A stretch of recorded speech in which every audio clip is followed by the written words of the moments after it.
Everyone, कैसे हैं आप सभी बच्चे। तो आज की इस वीडियो में मैं आप सभी बच्चों को बीबीएमक्यू यूनिवर्सिटी में एफओआईपी सेमेस्टर 1 अंडरस्टैंडिंग इंडिया ये हमारा एग्जाम के लिए पार्ट नंबर 3 वीडियो है, जहां पे आप सभी बच्चों को वीवीआई क्वेश्चन बताऊंगा, जो सारे के सारे आपको आपका पेपर 2 दिन में, बेसिकली हर दिन में 2 शिफ्ट है, तो आपके पेपर में किसी न किसी सेट में सारे के सारे सवाल रिपीट होते मिलेंगे। तो चलिए वीडियो को शुरू करते हैं। कौन से वो सवाल है जानेंगे आज की इस वीडियो में। और इससे पहले देखिए, हमने टोटल 2 पार्ट एग्जाम से ओरिएंटेड से बनाया हुआ है। आप उन वीडियोस को देखिए और अच्छे से अपने एग्जाम की तैयारी करिए। डिस्क्रिप्शन बॉक्स में टेलीग्राम ग्रुप का लिंक मिलेगा, अगर आप वहाँ जुड़े रहिएगा तो यूनिवर्सिटी या कॉलेज के द्वारा कोई भी अगर अपडेट आएगा वहाँ शेयर किया जाएगा। कुछ पूछने के लिए आप हमसे फेसबुक इंस्टाग्राम पर जुड़कर जो पूछना रहेगा पूछ सकते हैं, ठीक है। पहला सवाल, बिरसा मुंडा जी का जन्म कहाँ हुआ था, ठीक है। एक आपसे पूछा जाएगा कि जनजाति के बेसिकली जो ट्राइबल्स लोग होते हैं, जो जनजाति लोग होते हैं, उनके भगवान किन्हें माना जाता है, बिरसा मुंडा को माना जाता है। बिरसा मुंडा जी का जो जन्म हुआ था वो कहाँ हुआ था ये पूछा जाएगा, तो याद रखिएगा उलिहातू नाम के स्थान में हुआ था। ये पेपर में आता है सवाल। आपसे दूसरा सवाल पूछा जाएगा कि झारखंड बिहार से किस वर्ष अलग हुआ था, तो 2000 को। झारखंड अपना स्थापना दिवस कब मनाता है, तो 15 नवंबर 2000 को मनाता है। ये सब के सब सवाल पेपर रिपीट होते हैं, तो ये सवाल वीवीआई कर लीजिए कि बिरसा मुंडा का जन्म कहाँ हुआ था, तो रांची के बेसिकली उलिहातू में हुआ था। तो ऑप्शन नंबर क्या हो जाएगा, बी नंबर इसका राइट आंसर हो जाएगा। अगला सवाल, what is the position of India in the world in terms of geographical area. Bharat का देखिए, हमने अगर आप हमारे चैनल में देखिए अंडरस्टैंडिंग इंडिया वीडियो आपने देखा होगा, तो हमने ये सवाल बार बार करवाया हुआ है कि भारत जो है बेसिकली भारत का जो रैंकिंग होता है ज्योग्राफिकल एरिया यानी क्षेत्रफल की दृष्टि से देखा जाए तो विश्व में 7वें नंबर पर आता है। हमसे देखिए टोटल 6 बड़े और देश है, आरसीए सीबीए जिसमें पहला नंबर तो रूस है, और बाकी 5 और देश है, टोटल में 7 नंबर पर आते हैं। तो हमारी रैंकिंग कितनी 7वें नंबर पर है। तो 7वें पायदान वाला देखिए ऑप्शन कहाँ है हमारे पास, वो है ऑप्शन नंबर सी। तो इसका राइट आंसर पर टिक कर लीजिएगा, ऑप्शन नंबर सी 7th हो जाएगा।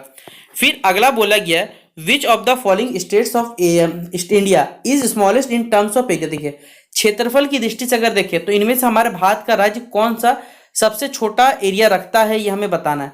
ऑप्शन नंबर ए त्रिपुरा है, ऑप्शन नंबर बी आपके पास सिक्किम है, और ऑप्शन नंबर सी है आपके पास Manipur, option number D Goa. तो भैया चिंता क्या करना, गोवा तो आपने सुना ही होगा, छोटा सा तो जगह है बेचारा। तो ऑप्शन नंबर क्या हो जाएगा, डी नंबर इसका राइट आंसर हो जाएगा। अगला सवाल है, विच of the following states of India does not share its boundary with China. इनमें से कौन सा हमारा भारतीय बेसिकली स्टेट है जो कि चाइना के साथ बाउंड्री शेयर नहीं करता है, बताना है। हिमाचल प्रदेश, उत्तराखंड, सिक्किम या फिर नागालैंड। कौन सा ऐसा, खुद बताओ, अगर आपने बाउंड्री बेसिकली पढ़ा होगा तो इंडिया का कौन सा ऐसा बेसिकली स्टेट है जो चाइना के साथ बाउंड्री शेयर नहीं करता, हमें बताना है। हिमाचल प्रदेश, अगर आप देखोगे बेसिकली जितने पहाड़ी वाले क्षेत्र है वो हाँ चाइना से बाउंड्री से, हिमाचल प्रदेश, उत्तराखंड तो कहीं नहीं जाएगा। सिक्किम भी कुछ इलाकों में करता है लेकिन नागालैंड नहीं करता। अगर आप मैप में देखोगे 7 सिस्टर में तो आपको बेसिकली नागालैंड का पोजीशन समझ में आएगा। तो ऑप्शन नंबर क्या है, डी नंबर इसका क्या हो जाएगा, राइट आंसर हो जाएगा। तो ऑप्शन नंबर टिक कर लीजिएगा, डी नंबर नागालैंड इसका राइट आंसर।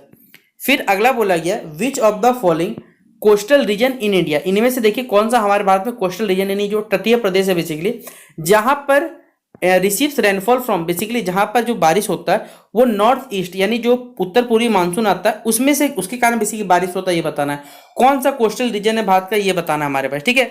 ऑप्शन नंबर दिया हुआ है मालाबार कोस्ट, ठीक है। ऑप्शन नंबर बी है गुजरात कोस्ट, और option number C Coromandel coast, और ऑप्शन नंबर डी हमारे पास है कोंकण कोस्ट। तो याद रख लीजिएगा, राइट आंसर क्या बच्चों हमारे पास, वो है कोरोमंडल का तट यानी कोरोमंडल कोस्ट क्या हो जाएगा हमारे पास राइट आंसर। तो 14 का क्या टिक कर लीजिएगा आप लोग, सी नंबर इसका राइट आंसर टिक करिएगा।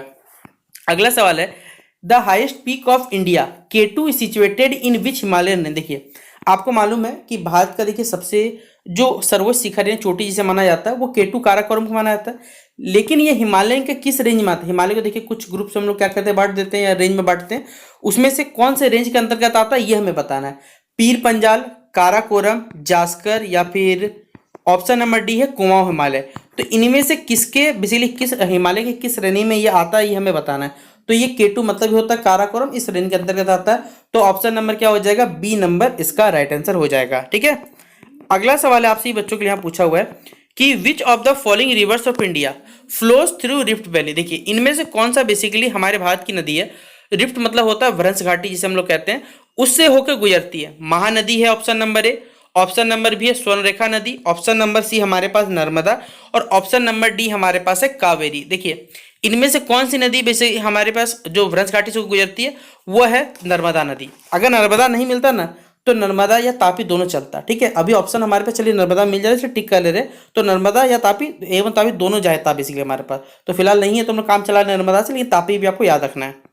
फिर अगला बोला गया सवाल में, maximum area of tidal forest is found in, जो बेसिकली कौन सा एरिया है हमारे भारत का, ठीक है, जहां पर टाइडल फॉरेस्ट मतलब जो ज्वारीय वन होते हैं सबसे सर्वाधिक पाए जाते हैं, मैक्सिमम पाए जाते हैं। ऑप्शन नंबर ए हमारे पास वेस्ट बंगाल यानी Paschim Bengal, option number B Andhra Pradesh, option number C Gujarat और ऑप्शन नंबर डी तमिलनाडु। इनमें से कौन सा बेसिकली हमारे भारत का राज्य है जहां पर सबसे ज्यादा टाइडल फॉरेस्ट देखे जाते हैं, वो है वेस्ट बंगाल। ऑप्शन नंबर क्या हो जाएगा, ए नंबर इसका राइट आंसर हो जाएगा। अगला सवाल आपसे बच्चों को पूछा हुआ है कि विच soil has maximum iron content, इनमें से कौन से सॉइल में, मिट्टी में जो आयरन के पार्टिकल्स होते हैं या आयरन सबसे ज्यादा पाया जाता है। डेजर्ट सॉइल, एलुवियल सॉइल यानी जिसे जलोढ़ मृदा कहते हैं, डेजर्ट में मरुस्थलीय मृदा कहते हैं, पोडोजोइक सॉइल या फिर लेटराइट। तो याद रखिएगा जो रेड सॉइल होता है, जैसे आप जानते हैं कि मंगल ग्रह लाल क्यों दिखता है, क्योंकि वहां पर आयरन के पार्टिकल्स आप मान के चलते हो, क्योंकि आयरन की वजह से कोई भी चीज का तो लाल दिखने को होता है। अगर आपके चापाकल में या घर में पानी में भी बेसिकली अगर आप देखते हो पानी बेसिकली लोहा लोहा टाइप का निकल, जैसे आदमी बोलते हैं ना कि इसके चापाकल आयरन का मात्रा, भाई आयरन का मात्रा मतलब पानी में आयरन का कंसंट्रेशन थोड़ा ज्यादा है। ठीक है, तो ये बेसिकली लोहा तत्व किसका अधिक होता है, वो होता है लेटराइट सॉइल में बेसिकली, या फिर रेड सॉइल में देखा जाता है। तो यहाँ पर दोनों ही हमारे पास लेटराइट ऑप्शन है, तो लेटराइट को प्रीफर कर लेंगे। तो ऑप्शन नंबर क्या हो जाएगा, डी नंबर इसका राइट आंसर हो जाएगा।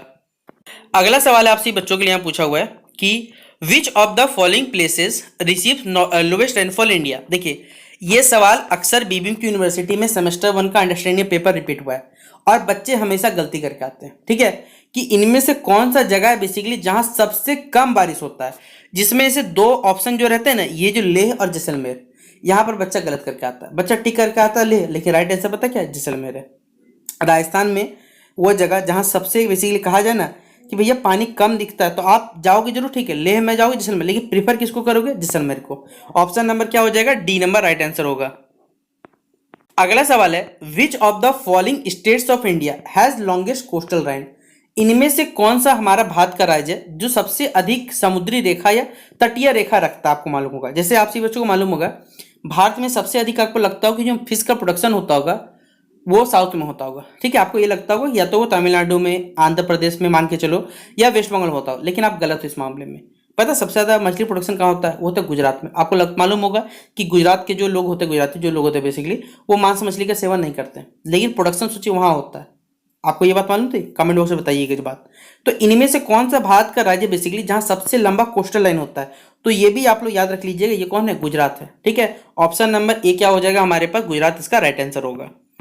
अगला सवाल है ancient Indian history was created by. देखिए हमारा जो बेसिकली प्राचीन भारतीय इतिहास बना हुआ है उसका निर्माण किस प्रकार से किया गया होगा, मतलब इसके निर्माण के परिप्रेक्ष्य में हम लोगों ने क्या आधार बनाए होंगे, ये हमें बताना है। ठीक है, तो पहला ऑप्शन दिया हुआ है बेस्ड ऑन लिटरेरी सोर्सेज, यानी जो हमें साहित्यिक स्रोत, मतलब जो बेसिकली लिख के हमें कोई चीज प्राप्त हुई है, क्या उस आधार पर बेसिकली हमने अपने एंशियंट इंडियन हिस्ट्री को बनाया। आपको क्या लगता है कि हमने किस आधार पर इसे बनाया होगा। अगला सवाल है हमारे पास based on details of foreign travellers, जो बेसिकली हमारे भारत में जो विदेशी लोग आए उन्होंने हमारे भारत के बारे में अपने किताबों में या जो भी चीज जानकारी प्राप्त हुआ उनसे प्राप्त हुआ, क्या आप उस आधार पर अपने एंशिएंट इंडियन हिस्ट्री को बनाए। तो इसका जवाब है देखिए नहीं, लेकिन हमने क्या किया, जो हमारा प्राचीन भारतीय इतिहास है वो हमारे पास जो आर्कियोलॉजिकल जो रिमेन्स मिले हुए हैं, मतलब जो चीज धरती के नीचे अवशेष के रूप में मिले हुए, हड्डी के रूप में मिले हुए, कुछ दवा मिला था, उस चीज के रूप में हम लोग क्या किया, अपने प्राचीन भारतीय इतिहास का निर्माण किया। तो बेस्ड ऑन आर्कियोलॉजिकल रिमेन्स क्या हो जाएगा, पुरातात्विक अवशेषों के आधार पर ये राइट आंसर हो जाएगा। इसलिए ऑप्शन नंबर क्या टिक करिएगा, सी नंबर इसका सही जवाब होगा। अगला सवाल है who is called the father of Indian archaeology. हमारे भारतीय पुरातत्व का जनक किसे कहा जाता है, ये पूछा है। अलेक्जेंडर कनिंघम को, जॉन मार्शल को, मार्टिनर को या जेम्स प्रिंसेप को। तो किसे कहा जाता है बेसिकली हमारे पास, हमारे भारत का जो भारतीय पुरातत्व का जनक कहा जाता है तो है अलेक्जेंडर कनिंघम, और ये राइट आंसर कहाँ है हमारे पास, ऑप्शन नंबर ए में टिक कर लीजिएगा सही जवाब। अगला सवाल है जयदेव, और ये सवाल रिपीट हुआ है। ये सवाल भी 3 बार आ चुका है बीबीएमक्यू यूनिवर्सिटी सेमेस्टर 1 के एग्जाम में। तो सर आपको कैसे, देखिए हम लोग पढ़ाते हैं तो हमें आइडिया हो गया कि कौन सा सवाल बेसिकली रिपीट होता है। जैसे पूछा जाएगा कि गीत गोविंद ग्रंथ के लेखक कौन है, ये सवाल पूछा गया था पेपर में, एक बार आया हुआ यूनिवर्सिटी में। तो इसके लेखक का नाम क्या है, जयदेव है। इसीलिए देखिए आप सभी बच्चों को हमने अपने चैनल पर जो भी बेसिकली की थ्योरी वाले क्वेश्चन बताए हैं या आप सही बच्चों जो भी सवाल वो सारे के सारे क्लासेस अगर आप देख के चल जाते हो तो हाँ एक आइडिया मिल जाएगा कि हाँ किस प्रकार सवाल आता है और आप खुद क्वेश्चन को देके सॉल्व कर सकते, क्योंकि देखिए एक ही टाइप का क्वेश्चन को घुमा फिरा के पूछा गया। जैसे यहाँ पर पूछा गया कि जयदेव जो है बेसिकली ऑथर है किसके, गीत गोविंद ग्रंथ के, लेकिन यहाँ पूछा है वो किसके दरबारी कवि थे, ये बताइए बताइए। इस प्रकार से देखिए क्वेश्चन घुमा दिया। तो अभी तो चलिए मान के चलते हैं हमने आपको आंसर बताया, एग्जाम में कौन बताएगा, दिमाग लगाना है। इसका राइट आंसर क्या, लक्ष्मण सेन। अब बोले लक्ष्मण सेन, लक्ष्मण सेन के जो दरबारी कवि थे उनका नाम क्या था, जयदेव। जयदेव ने क्या किया था, ग्रंथ लिखा था, इसका नाम था गीत गोविंद ग्रंथ।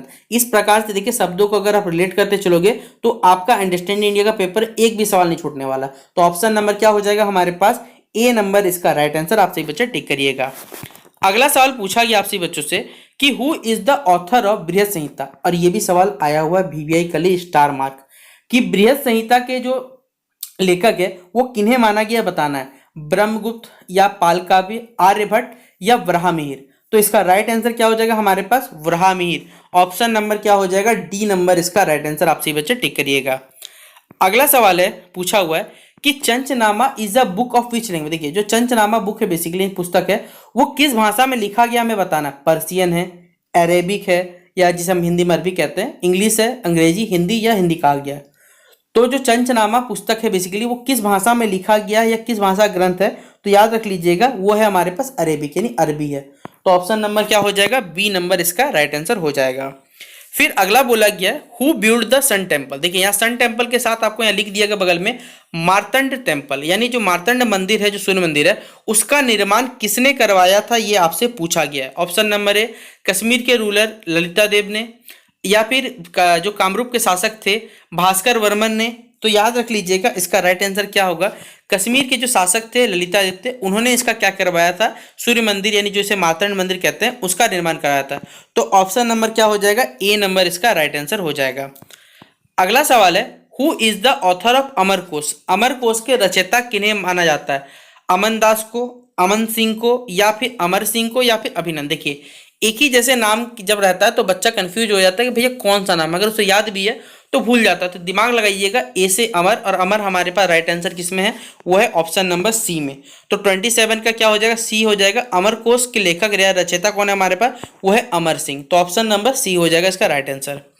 फिर बोला गया है आपसे बच्चों के लिए कि how were mixed caste form. Mixed caste मतलब जो मिस्त्री जाति होती है उसका निर्माण किस प्रकार से होता है या कैसे हुआ, ये हमें बताना है। तो इसके देखिए जो ऑप्शन दिए गए हैं वो पहला है बेस्ड ऑन बर्थ, क्या ये जन्म के आधार पर मिक्स्ड कास्ट बनते हैं, या फिर ऑप्शन नंबर बेसिकली बी दिया हुआ है बेस्ड ऑन वर्क यानी काम के आधार पर, या अनुलोम विवाह के फलस्वरूप यानी as a result of reverse marriage, या बेस्ड ऑन कास्ट। ठीक है, इसका जवाब एग्जैक्टली क्योंकि यहाँ पर जो मिक्स्ड कास्ट बन सकते हैं उसका सबका अलग अलग नज़रिया हो सकता है। ठीक है, पहले बता रहा हूँ इस सवाल पे। तो मेरा जो नज़रिया कहता है, मुझे बताता है ये जाति के आधार पर शायद बन सकता है, आपको लगता है, क्योंकि हर आदमी का पर्सपेक्टिव अलग हो सकता है इस चीज़ को लेकर। ठीक है, कोई लगेगा किसी को रिवर्स मैरिज पे, तो ये हो सकता है, लेकिन मेरे हिसाब जो लगता है वो बेस्ड ऑन कास्ट इसका राइट आंसर मान के चलेंगे। ठीक है हम लोग। विच रूलर्स बिल्ड एलोरा केव। आपने अजंता और एलोरा गुफा का नाम सुना होगा, महाराष्ट्र में है, लेकिन इसका निर्माण किस शासक के द्वारा करवाया गया तो ये बताना है। राष्ट्रकूटों के द्वारा, या फिर चोल वंश के द्वारा, या कलचुरी वंशों के द्वारा, या ऑप्शन नंबर डी जो है गुप्त वंश के द्वारा। तो इनमें से किनके द्वारा बेसिकली जो अजंता एलोरा गुफा का निर्माण कराया गया था वो रहे थे राष्ट्रकूटाय थे। तो ऑप्शन नंबर क्या हो जाएगा हमारे पास, ए नंबर इसका राइट आंसर आप लोग टिक कर लीजिएगा। अगला सवाल है आप सही बच्चों के लिए पूछा हुआ है कि who was the author of indica. Indica के जो लेखक है, इंडिका एक पुस्तक है, ठीक है, इसके जो लेखक है वो लेखक का नाम है मेगास्थनीज। तो ऑप्शन नंबर क्या हो जाएगा हमारे पास, ए नंबर इसका राइट आंसर हो जाएगा। फिर अगला बोला गया हमारे पास क्वेश्चन में है कि mention the nature of Indian economy on the eve of independence. स्वतंत्रता के पूर्व जो हमारी भारतीय अर्थव्यवस्था थी उसकी प्रकृति का क्या करना है, आपको उल्लेख करना है कि उस समय हमारा जो अर्थव्यवस्था था उस किस प्रकार का था। क्या वो अंडर डेवलप्ड था यानी अल्प विकसित था, या ऑप्शन नंबर बी हमारे पास क्या पिछड़ा हुआ था, या स्टैग्नेंट था, या इनमें से सभी था। देखिए ये क्वेश्चन है ना, इस क्वेश्चन को पहले बता देता हूँ, इस क्वेश्चन का भी पार्टिकुलरली कोई आंसर नहीं हो सकता राइट। अगर आप भारत की अर्थव्यवस्था को देखने जाओगे तो भारत की अर्थव्यवस्था उस समय देश बेसिकली हमारा क्या हुआ था, आज़ाद हुआ था, 1947 को आज़ाद हुआ। उसके बाद हमारा यहाँ पूछा स्वतंत्रता के पूर्व। अब भैया स्वतंत्रता के पूर्व तो अंग्रेजों के हाथों में बागडोर थी उस समय। अब वो तो अल्प विकसित तो रखेंगे रखेंगे, नो डाउट, भारत को विकसित तो होने नहीं दे नहीं सकते कभी वो। अल्प विकसित तो एकदम ये ऑप्शन एकदम परफेक्ट सही कि हाँ वो उन्होंने हल्का फुल्का विकास किया तो छोड़ दिया था, बाकी पिछड़ा था एकदम सही था। हाँ लेकिन स्थिर भी था, याद रखिएगा। तो इसीलिए हम लोग ऑप्शन नंबर डी मान के चलें, क्योंकि हाँ ये सारे के सारे कंडीशन फुलफिल हो रहे हैं हमारे पास। तो ऑप्शन नंबर क्या हो जाएगा 31 का डी इसका राइट आंसर हो जाएगा। अगला बोला गया है what is the main economic problem faced by the society. हमारा जो भारतीय समाज है बेसिकली उसे सबसे ज़्यादा कौन सी मुख्य आर्थिक समस्या का सामना करना पड़ता है? क्या वो अनएम्प्लॉयमेंट है, इनइक्वलिटी है, पोवर्टी है या स्कार्सिटी है? यानी कि क्या बेरोजगारी है, असमानता है, गरीबी है या दुर्लभता है सामानों की। ठीक है, तो सबसे ज़्यादा इकोनॉमिक प्रॉब्लम किस सोसाइटी फेस करता है बेसिकली, तो वो है अनएम्प्लॉयमेंट, यानी जिसे हम बेरोजगारी कहते हैं। तो ऑप्शन नंबर क्या हो जाएगा, ए नंबर इसका राइट आंसर हो जाएगा। ठीक है, अगला सवाल आपसे बच्चों को पूछा हुआ है क्वेश्चन 33 में। जैसे इससे हमने आपको पहले 2 वीडियोस पढ़ाए, उसमें हमने आपसे बच्चों को बताया था ऐसा कौन सा 5 ईयर प्लान है जो भारत सरकार के द्वारा जो लॉन्च किया गया था जिसमें एग्रीकल्चर सेक्टर में जो ग्रोथ रेट देखा गया था वो माइनस में चला गया था। तो याद होगा थर्ड 5 ईयर प्लान था हमारे पास। लेकिन यहाँ पूछा गया किस 5 ईयर प्लान में मेन फोकस क्या था, मतलब जो सेकेंड ईयर 5 ईयर प्लान बनाया था भारत सरकार ने उसमें मेन फोकस क्या रखा गया था ये हमें बताना है। तो इसमें बेसिकली जो सबसे पहला था वो तो एग्रीकल्चर सेक्टर को बढ़ाना था, मतलब एग्रीकल्चर डिपार्टमेंट डेवलपमेंट का क्या बढ़ावा देना है। सेकेंड 5 ईयर प्लान जो था उसमें बढ़ावा देना था इंडस्ट्रियल को, यानी जो इंडस्ट्रीज वाले से जो सेक्टर जुड़ा हुआ था उन सभी चीज़ों को बढ़ावा देना था। तो इंडस्ट्रियल डेवलपमेंट क्या हो जाएगा, ऑप्शन नंबर बी औद्योगिक विकास इसका राइट आंसर हो जाएगा। ठीक है, तो 33 का बी इसका राइट आंसर होगा। अगला चेयरमैन ऑफ नीति आयोग इस डैश ऑफ इंडिया। याद रखिएगा जो नीति आयोग होता है बेसिकली उसके 2 अध्यक्ष जो होते हैं बेसिकली वो हमारे भारत के प्रधानमंत्री होते हैं। तो ऑप्शन नंबर क्या हो जाएगा 34 का ए नंबर इसका राइट आंसर हो जाएगा। अगला सवाल है आपसे बच्चे पूछा हुआ है कि which sector contributes the most to Indian economy. देखिए इनमें से कौन सा बेसिक सेक्टर हमारे पास जो इंडियन इकोनॉमी जो हमारी भारतीय अर्थव्यवस्था को सबसे ज़्यादा योगदान रहता है उस सेक्टर में। प्राइमरी सेक्टर उसे योगदान करता है, सर्विस सेक्टर या फिर tertiary sector, sorry secondary sector, या फिर इनमें से कोई नहीं। तो देखिए अगर आप देखोगे जो सर्विस सेक्टर है सबसे ज़्यादा योगदान क्या रहता है, सभी सेक्टर देखिए सबका योगदान है, लेकिन सबसे ज़्यादा जो सर्विस सेक्टर रहता है वो लोगों को क्या करता है सबसे ज़्यादा फायदा पहुंचाता है। तो 35 का क्या टिक करिएगा, सर्विस सेक्टर सेवा क्षेत्र इसका राइट आंसर हो जाएगा। अगला सवाल आपसे बच्चों पूछा हुआ है और माफ करिएगा बच्चों क्वेश्चन में 36 37 गायब है। 38 से इस सवाल में फिर से देखिए स्टार्ट किया गया है कि at present the number of industry for which licensing is mandatory. देखिए हमारे वर्तमान में ऐसे कितने सारे उद्योग है जिनमें अगर आप लाइसेंस नहीं लोगे तो बिना लाइसेंस के काम नहीं हो सकता। तो ऐसी कितने कंपनियों की संख्या हमें बताना इंडस्ट्री की। तो इसका राइट आंसर क्या हो जाएगा, टोटल 6 है बेसिकली हमारे पास। तो ऑप्शन नंबर क्या हो जाएगा, ए नंबर इसका राइट आंसर हो जाएगा। फिर what is the position of India in the world of jute export. देखिए हम लोग जूट का जो बेसिकली उत्पादन करते हैं उसे बेचते भी हैं, तो असली बात है यहाँ पर हमारे विश्व में भारत का जूट के निर्यात में बेसिकली कितना जो रैंक बनता है वो हमें बताना है। तो याद रखिएगा रैंक कितना आता है, पहले नंबर पे कौन आता है हमारे पास, तो चाइना आता है, फिर हम लोग आते हैं। तो ऑप्शन नंबर बी हो जाएगा सेकेंड इसका राइट आंसर। ठीक है, तो 39 का क्या टिक लीजिएगा, बी नंबर इसका राइट आंसर। अगला सवाल है who is the founder of Bhoodan Andolan. Bhoodan आंदोलन के बेसिकली जन्मदाता किन्हें माना जाता है ये हमें बताना है। तो याद रखिएगा पहला ऑप्शन दिया हुआ है Jayaprakash Narayan, option number B दिया हुआ है यहाँ हमारे पास लोकमान्य तिलक, और ऑप्शन नंबर सी दिया हुआ हमारे पास आचार्य विनोबा भावे, और यही देखिए राइट आंसर है। तो ऑप्शन नंबर क्या हो जाएगा, सी नंबर आचार्य विनोबा भावे इसका राइट आंसर हो जाएगा। ठीक है, तो ऑप्शन नंबर सी टिक करिएगा सही जवाब। अगला सवाल है महात्मा गांधी ने कस्तूरबा गांधी से विवाह किया था किस वर्ष में, यानी कितना उनकी उम्र था। तो याद रख लीजिएगा महात्मा गांधी ने कस्तूरबा गांधी से कितनी उम्र में बेसिकली विवाह किया था ये बताना है। तो 13 वर्ष की उम्र में। तो ऑप्शन नंबर क्या हो जाएगा, डी नंबर इसका राइट आंसर हो जाएगा। अगला सवाल है आपसे बच्चों पूछा हुआ है क्वेश्चन नंबर 42 में हमारे पास कि which of the following according to Mahatma Gandhi is an essential principle of Satyagraha. Satyagraha के लिए बेसिकली क्या मूल मंत्र हमें ये बताना है। ठीक है, अच्छा बच्चों इसका ऑप्शन ही हटा हुआ तो आप इस क्वेश्चन को छोड़ दीजिए क्योंकि यहाँ ऑप्शन ही नहीं है हमारे पास, हम लोग कैसे जवाब दे बताइए। ठीक है, तो क्वेश्चन में चलिए 44 से शुरू करते हैं हम लोग। ठीक है, कि बोला गया by the end of dash of the Khilafat movement, मतलब खिलाफत मूवमेंट कब खत्म हुआ था बताना है। And non cooperation movement merge into, non cooperation movement जो था असहयोग आंदोलन था उसे मिला के क्या बना दिया गया, एक नेशनलिस्ट मूवमेंट बना दिया गया था। लेकिन कब खत्म हुआ था खिलाफत मूवमेंट ये तो बताना पड़ेगा आपको। तो वो था 1922 को। तो ऑप्शन नंबर क्या हो जाएगा, सी नंबर इसका राइट आंसर होगा।